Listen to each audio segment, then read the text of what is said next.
Hey everybody, welcome to another episode of Unconfined Conversations with Ryan and Steve. I'm Ryan, this is my main man Steve. We got the long distance fist bump going on today. I don't know why. I think it's just the angle of the chairs. It is just the angle of the chairs. I'm not quite old enough where I'm starting to shrink quite yet, so I know my arms aren't getting any shorter or anything. If you see both of us, for our viewers, you can see it, but for our listeners, Steve and I are both wearing sweatshirts. Even though we've had some very, very nice weather recently, all of a sudden this week, it was like it was the dead of winter all over again. And that's very indicative of South Dakota weather, unfortunately, is that one day it can be 70, the next day it could be 30 degrees. And what's the temperature going to be here in a couple days, Steve? 70. 70. And we're at like single digits right now. Yeah, it's really, really crazy. But here we are back in the studio again, and we're here for episode 12 of Unconfined Conversations. And before we get into today's topic, we just want to make sure that we acknowledge and thank all of our viewers and all of our supporters who have stood behind us for our endeavor here on Unconfined Conversations, and who want to see us succeed and to be able to talk about the things that we're talking about, which are very, very important to our listeners and even to those who can't hear our voices and who can't see our faces. It's important to them as well. And so for our supporters and those who stand behind us, we thank you very, very much. Thank you. So, Steve, today we're going to be talking about something that, it's kind of a term that in prison, I never really heard this term before, and the term is social anxiety. I don't think in the entire time that I was in prison, I never ever heard that term. So I never knew what it was. I didn't really understand it. And I don't know that in prison necessarily a person can have a great deal of social anxiety and be able to foster that, because you're forced to be around people. You're forced to be in social situations every single day, whether it's going to chow, going to rec, going to get your commissary, going to work, whatever it is. You're forced to be around people. But today we're going to talk about the fostering of social anxiety while a person is in prison, and then what causes it, and then how does that translate to a person once they gain their freedom, and then how does that affect their life here in the free world. So in prison, when we think about social anxiety and what can cause it, certainly the prison environment is a great contributor. Just the environment itself is a great contributor to having this social anxiety, where a person has to feel like, I don't want to be around people, or I have to be on guard all the time. And so let's just talk for a little bit here about what are some of those things in the prison environment that can foster this idea or this type of mental state of having social anxiety. Sure. It's not a word that I've heard either, but certainly a behavior that I've observed, both inside and out.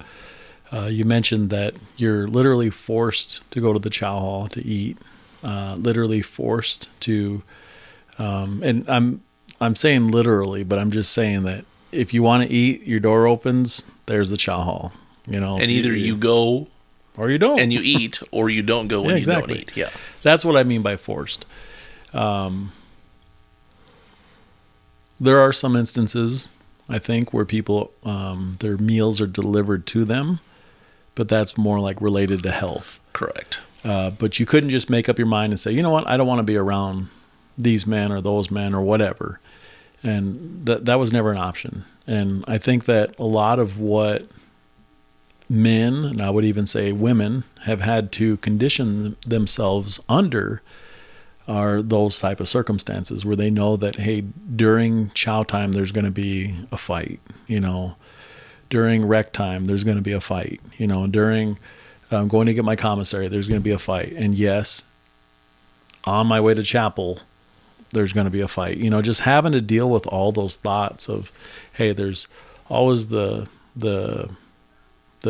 threat of looming violence. Violence is getting ready to potentially happen, and At any given moment. at any given moment. It was never like, hey, it only happens during rec time. It just, I think that conditioning somehow plants that thought in men and women's minds that, hey, we have to be on guard. We have to, stay laced up, or we have to keep our head in a swivel, or we have to, travel with somebody else and not by yourself, kind of thing. I think that's just kind of comes with the environment, even though I've never heard the word, but I've observed it. I think we knew what it was. Sure. But we didn't have a name for it. Mm-mm. We kind of subscribed to the saying that I think most people who have been in prison are familiar with, which is to be aware is to be alive. Mm-hmm. Right? I've heard So that. you always have to be aware, right? Because, like, as you mentioned, at any given time, something could happen. And it doesn't necessarily mean that it can happen directly to you, which of course it can. Mm-hmm. But it could happen in your close proximity. It could happen to somebody that you know. And just inadvertently, you can get swept up in it at any given time. Mm-hmm. Especially if you say something or you try to stand up for somebody that you know, all of a sudden now you're involved. Mm-hmm. So that it just creates this feeling of anxiety of like, man, what's it going to be today? Mm-hmm. Because, we were talking off camera and off record just a little bit ago that, that feeling of it can happen at any time was something that maybe you only got a little bit of relief from when everything was on lockdown. Mm-hmm. So like after the lights were out, the cell doors were locked, you had a little bit of relief from that. But in the morning, come breakfast time, that when your doors opened, then it just came right back up, because if people were going to get down, it didn't matter what time of day it was. It could be at breakfast. It could be the last thing at night. It didn't matter. Mm-hmm. And sometimes things would happen. I didn't grow up really seeing violence, or certainly not domestic violence. My parents were very loving towards each other. So coming to prison was like a real shock, Sure. really, to all of a sudden, somebody's getting beat up. Mm-hmm. What's happening? Oh, there's a trail of blood on the tier. Mm-hmm. What happened? It's kind of scary, right? But then you start to become a little numb to it. Still aware, still having that little bit of anxiety, but you start to become numb to it. When you hear somebody fighting, you're like, oh, somebody's fighting. Oh, somebody's getting beat up. Right? Almost nonchalantly, right? Let me excuse myself, because I'm not laughing at that somebody's getting beat up. I'm laughing that you said it nonchalantly. And that's the thing. It's like you're almost conditioned to, like, when this stuff happens, you like maybe just like take a glance and then you just keep going, and it just, whatever's happening over here is just happening. But to stand there and watch it, it's like, what's really going on? Yeah. It's like this has become the modern day gladiator, and I'm not making light of any of that. I'm just Right. saying that how desensitized a person really can become to acts of violence. You spoke of not having grown up in a violent environment, but yet it's thrust upon you. So then, when it's thrust upon you, you either have to adapt, or you're going to just continually be stressed out. You're going to continuously be, inside your own head, right? I mean, nobody likes to witness violence. I think that's just a thing that nobody really enjoys. Like real violence. I'm not talking about MMA or something, you know what I mean? I'm talking about real hateful violence. Mm-hmm. And I'll just tell a really quick story here. Early on, when I was incarcerated, I had a lot of time ahead of me. I had 30 years ahead of me, and I didn't know what that looked like. I didn't know how to process that. I was just a kid. And so I asked somebody who had been in prison for a long time already, like, how do you do it? How do you deal with this all the time? And they said, you just adapt to it. And that's something that I learned, was that either you adapt to your environment or it's just going to be really hard. So was violence a thing every day or nearly every day that I knew of or saw or participated in? Yes, absolutely. But I desensitized myself so that I could deal with it. It's just like prison food. Prison food is awful, right? It stinks. It's terrible. It's like not healthy for you. But in our own minds, we convince ourselves, hey, we're having pancakes this morning. Like, that's going to be good. Hey, we're having burgers for lunch. That's going to be good, even though it's terrible, right? We just convince ourselves that, yeah, this is going to be good. Just like with violence and being in a violent environment, we just convince ourselves like, well, this is just the norm. And we just adapt to it. But now what that does to us then is it conditions us to the point where now, faced with potential freedom, now we have to adjust how we are to this new environment of freedom in the free world. And oftentimes that can be very difficult. Sure. Because most of us know, hey, this is different than that. So I just need to be a little bit different here. But when you're conditioned that way, it's really hard to just flip a page, right? It takes a little bit of time to get used to it. And a lot of guys struggle, and that's for sure. Yeah, I think I'm not going to sit here and tell you that it's something that I faced per se, just based upon the way that I conducted myself inside the system. But I could tell the first time I ever went out into society with a friend, with a dear brother, and I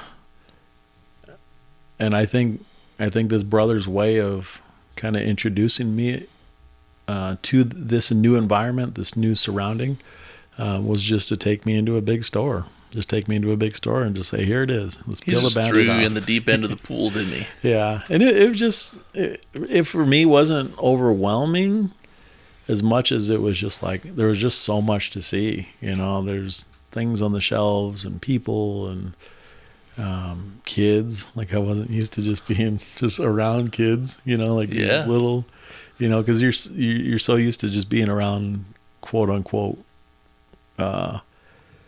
grown adults. The kids just aren't a part of your life, and or seeing family units. Yeah, or family units. Now you get out and you're just like, oh man, Yeah. But that brother helped me, and he took me to an environment, peeled the Band-Aid off, and let me just experience, if I am dealing with social anxiety, like here's a way to air it out. Here's a way to get it all out in the open. Just say, all right, let's roll on. We sat there and ate pizza. We drank a soda and ate some pizza, and we just sat there and just kind of people watched for a little bit. And once that was done, I think we went and did like some grocery shopping or something, and then that was it. It was like, okay, how was that? And it's like, well, it wasn't as bad as I thought it was going to be. And yeah, and I think that's for people who maybe only did a year or two or a very short amount of time, maybe it's not quite like that, right?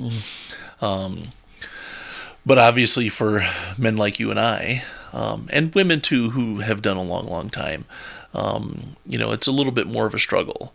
And sometimes that's the only way that you can get over stuff, right? Is to just go to Walmart, to just go out in public, go to the fair, go to concerts, just go to these places so that you can get used to, hey, it's okay, like, being out here and around a whole bunch of people, and I don't have to worry about somebody sneaking up on me in aisle 5 of Walmart while I'm trying to pick out cereal. You know, like, Wait, aisle 5 is the cereal aisle? I don't quote me on that, America. I don't really know. But, you know, what I mean is just that, you don't quite have to be that way.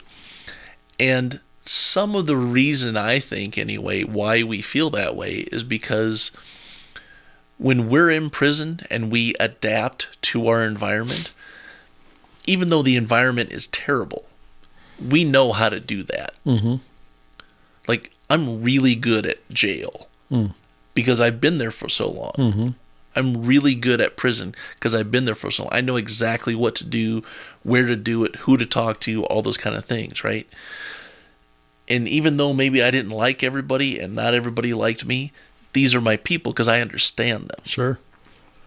Out here, the social anxiety can partly rear its ugly head when we get around people who have never been in prison and we feel like, I don't fit in here. These aren't my people. Like, they don't understand me. They're looking at me weird, whatever it is, right? I had an experience maybe 4 or 5 months after I got out of prison. I had reconnected with a friend of mine who I went to school with. He had got married and had some kids.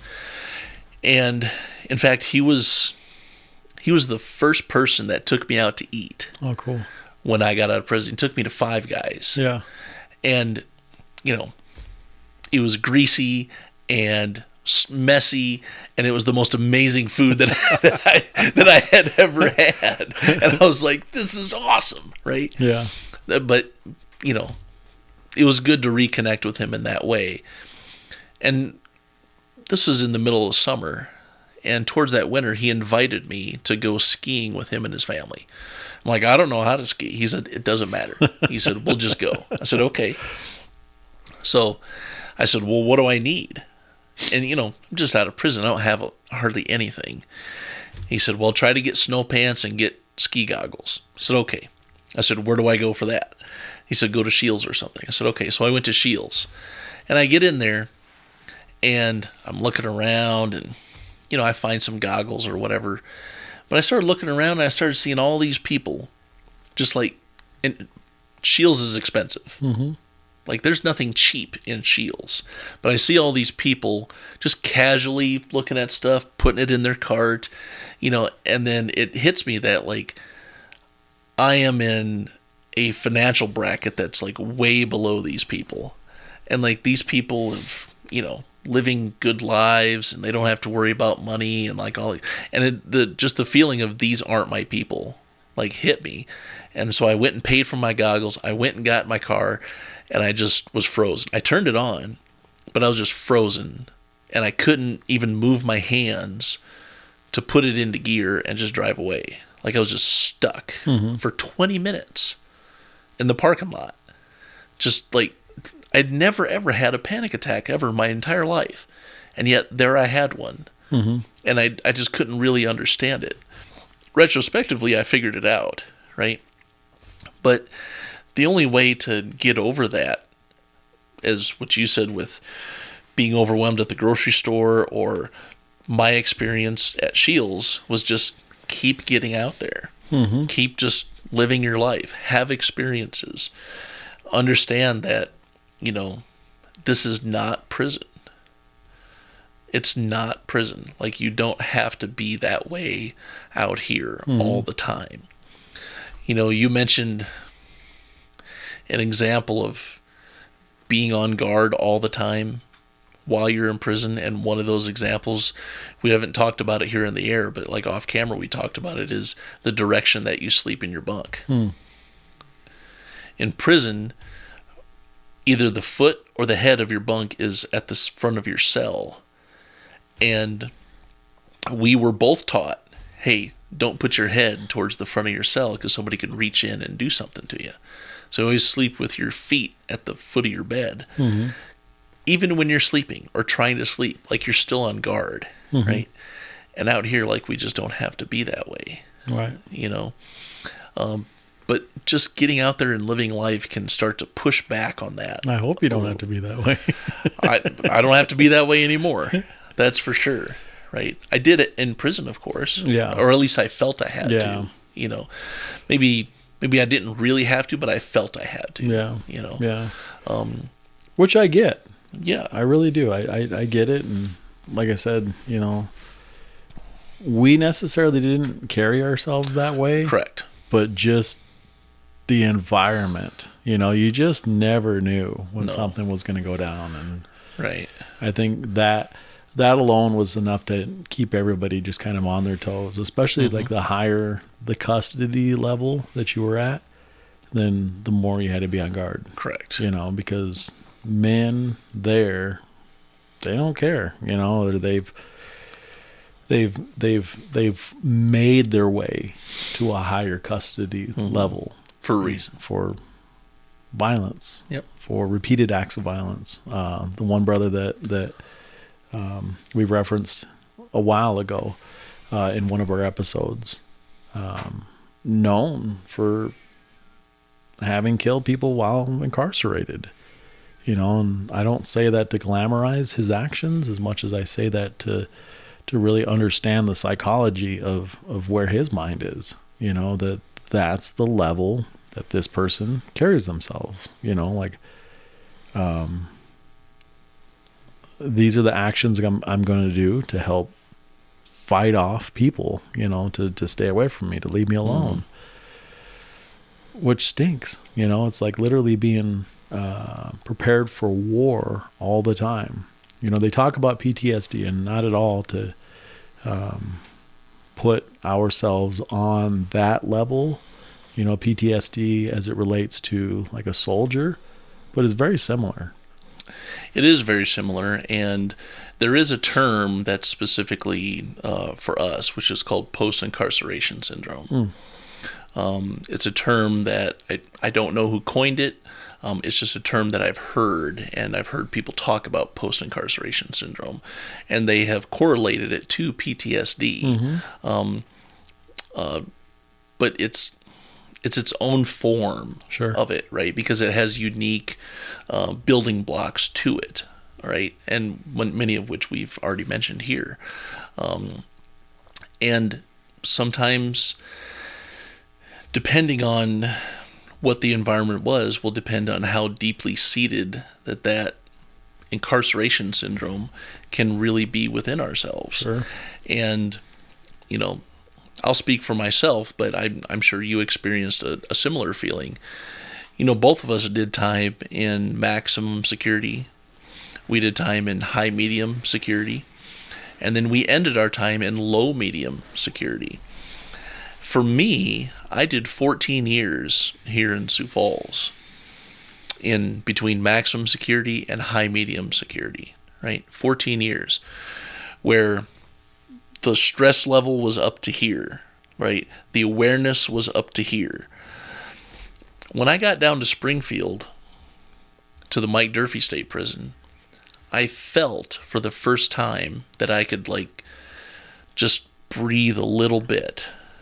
And that allowed me to start to shed some of that being on edge all the time, and allowed me to regain more of who I naturally was, which was someone who's naturally happy and joyful and positive and all these other kind of things. But when I was in maximum security and when I was in high medium security, sometimes people didn't get to see that part of me because I felt like I had to be a different type of way, right? So being able to step down in custody levels helped to push back some of that social anxiety stuff, right? And allowed you to really regain part of who you naturally are, right? And then being able to come out here, it just made the transition going from prison to free life just that much easier. Now, for people who are still inside and,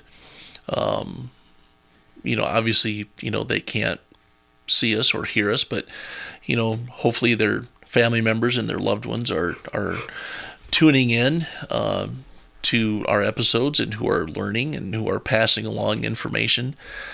What can we tell our brothers and sisters who are still inside, who may be dealing with social anxiety, who may be dealing with how do I overcome the way that I feel like I have to be in here, and how do I translate that to how can I more easily integrate myself into free life? Like, what are some of the messages that we can say to those family members and those friends and those loved ones that they can tell their loved ones who are still incarcerated on what they can do before they're released as far as being able to prepare themselves? Get to AVP, live a life of peace, practice the tools that can be gleaned from that experience. We rave about that a lot. Single-handedly, one of the most beneficial experiences behind the walls of any institution. Just equips the men and women, hopefully, at the women's prison. It equips them with the necessary tools that I don't think we had prior to this. Going back to what you said earlier about not being raised in an environment chock full of violence versus somebody who has been raised in an environment chock full of violence. Violence in the home is just secondary, normalized. And so now prison is an environment where it's normalized there too, and they conduct themselves a certain way. But I've seen people go through AVP and literally come out of that weekend changed to no longer commit acts of violence just like that, but to follow the tools, think through the tools that are given to you or shared with you at the AVP weekend workshop. I've seen these men in real time do these things that are being shared with you through this class. So I know that works, and both of us are recipients Absolutely. of that organization, and definitely something we'll continue to shout from the rooftops. For sure. And, you mentioned being able to equip the men and women with these tools to not only here's what we can do, but also to learn more about yourself and to equip your mind with tools, but also to be able to more understand yourself. I think sometimes what holds people back is because they say, well, this is just the way I am. I'm just an angry person, or I'm just a violent guy, or whatever, right? Or I have a short temper, or whatever. But when you understand why you're like that, that can help you then heal from those things and to be able to control them and be able to, say, what, that doesn't have to be part of my life, but it also doesn't have to define me either. Sure. And I think every single person who's in prison and who's going to get out of prison, I think everybody has the capability of being able to integrate into society in a way that's healthy and productive. But the groundwork has to start while you're still inside, certainly. It can't just be, hey, I'm going to wait until I get on the outside and then start to be introspective and look at myself and, try to make these great personal changes. It really has to start while you're inside. You have to lay a foundation, certainly. And is it still going to be tough when you walk out the doors? Absolutely. I know it was tough for me. I know there were instances where it was tough for you. It was tough for everybody coming out of prison. But as you said, sometimes we just need to be put into a big store and just start experiencing it and just live our lives and just try to do our best to overcome it. And the wonderful thing is that there are men and women who preceded us in getting out of prison, who experienced it, who went on to live stress-free, less anxiety-filled type of lives, and we were able to look at them as examples and ask them questions and get reassurances from them. And now, of course, you and I are doing that for others, for friends of ours that are still inside. One of my friends is getting out in a couple weeks, and he's been in prison for 20 years. Oh, wow. and he doesn't know what to think. Yeah. His anxiety is through the roof. Sure. Right? And all I can do is just give him reassurance. Mm-hmm. And when he gets out, be there for him, help him to answer questions, take him places, right? Just do what I can to help ease that social anxiety, because he's going to have it too, just like how I did. But yeah, so we just want to really encourage friends and family to be supportive of your loved ones who are in prison, to encourage them to start laying foundational work, like through AVP, through religious services, through communities. We spoke about that a lot here on this platform, about finding your people, finding communities that are supportive and who are positive, making good friends who are positive and supportive. That can really help with alleviating a lot of that social anxiety, and can help a person transition into free life much, much easier. For sure. So from here, before we close, make sure to check us out on social media. I almost forgot here, right? Now that I'm 44, like, my memory is like not quite what it used to be, right? Don't worry, you'll get there one day too, Yeah, Steve. you just told us that. Yeah. Wait, hold on. You keep repeating yourself. Check us out on social media, on all of our social media platforms. Make sure to like and subscribe and share all of our social media platforms with all your friends and family. And if you have any sort of comments that you'd like to drop a comment below, and we'll try to answer it if we can, if you have questions, and try to contribute to these topics as much as possible. So from the Unconfined Conversations studio, I'm Ryan, this is Steve, and we'll see you next time. And I'll just add, the comments that we do receive, we're more than open and willing for dialogue. Absolutely. So they don't necessarily need to just be comments that, critiquing this or saying that. We're open to dialogue.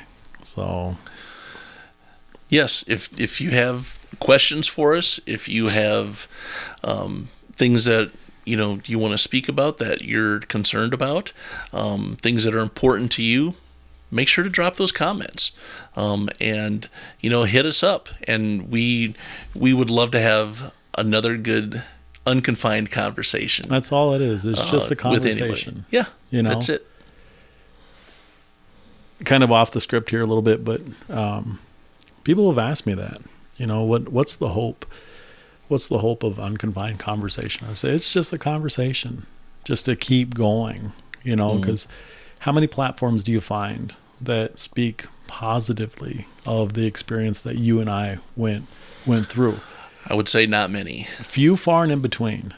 Yep. And it's hard to toe this line. It's easier to toe the other line. And before we recorded tonight, we had that talk, or that reminder, that we're not here to glamorize violence. We're not here to glamorize prison life. We're here to kind of peel back the layers and talk about the things that were therapeutic for us, the things that we know will be therapeutic for others. Should they listen? Should they subscribe? Should they? And I'm not just talking subscribe to this. I'm saying subscribe to just the thought that we're sharing. So yeah, comments, conversations. We welcome them all. Keep it rolling. Keep it rolling. So we'll see you next time, and hopefully we'll be able to have more unconfined conversations.